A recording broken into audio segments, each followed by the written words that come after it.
Welcome to Floyd Casey Stadium, where a little while ago the Oklahoma State Cowboys set up one of the biggest games in recent OSU history. They play Texas on Halloween night, and the Cowboys will go in on a roll courtesy of a 34-7 victory over Baylor here earlier today. Brandon Chapman along with Barry Trammell, News OK. And Brandon, a record-setting day for Zach Robinson. 23 out of 27 sets a school record for completion percentage.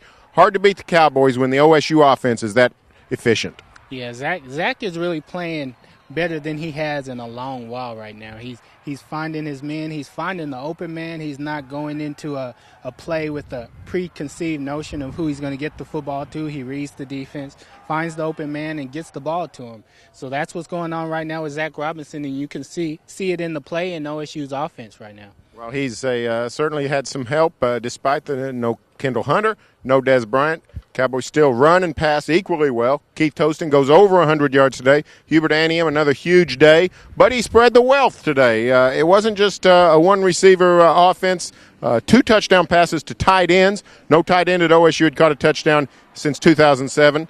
But Cooper Bassett and Wilson Yeoman both with big catches today. Really a well-balanced offense. Yeah, definitely. Both of those were really good reads by Zach. He found Yeoman early in the first quarter, I believe, and then he found Cooper Bassett over here in the end zone, and both of those were really good reads, just found the tight end. And Zach, that's kind of an example of what I was saying. Zach's really finding the open man right now, and those guys are stepping up and making the catches as opposed to not making catches, which is a problem that other teams have had.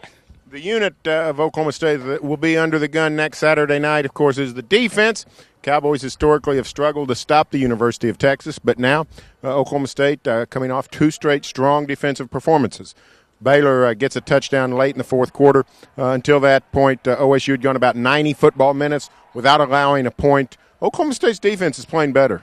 Yeah, one of the best things about the whole defense, they came out and they stopped them right away. They put it on them early, and that was one of the keys. And also the other thing that really I noticed in this game was the defensive players weren't real happy about losing that shutout late in the game. They were talking about it after the game. They were disappointed they lost that shutout. So that's a good sign when your defense wants to have a shutout, and especially after they had shut out Missouri for the second half the game before and then came out this game and essentially shut out Baylor. I mean, they threw up a touchdown late, but essentially going one-on-ones, they held Baylor scoreless as well. So the defense is looking pretty good.